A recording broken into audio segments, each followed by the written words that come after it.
எதிர்பாராத விதமாக நான் சென்றுட்டு இருக்க வாகனம் விபத்துக்குள்ளாயிருது.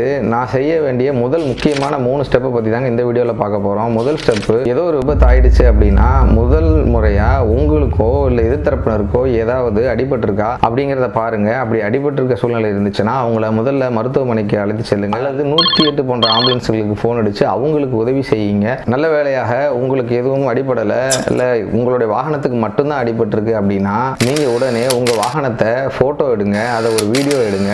எதிர்த்தரப்புல வேறு வாகனத்தோட உங்க வாகனம் விபத்தாயிருச்சு அப்படின்னா பக்கத்தில் இருக்கக்கூடிய போலீஸ் ஸ்டேஷனுக்கு சிஎஸ்ஆர் காப்பி அல்லது எஃப்ஐஆர் காப்பி பதிவு பண்ணுங்க. மூன்றாவதாக, நீங்க இன்சூரன்ஸ் செஞ்சிருக்கக்கூடிய அந்த முகவருக்கு கால் பண்ணி உங்களுடைய போட்டோக்கள், உங்களுடைய ஆர்சி புத்தகம், உங்களுடைய லைசன்ஸ் போன்ற விவரங்களை அனுப்புங்க. உங்களுடைய இன்சூரன்ஸ் கிளைமை பதிவு செய்யுங்க. இந்த 3 விஷயத்தை கண்டிப்பா ஃபாலோ பண்ணிக்கங்க.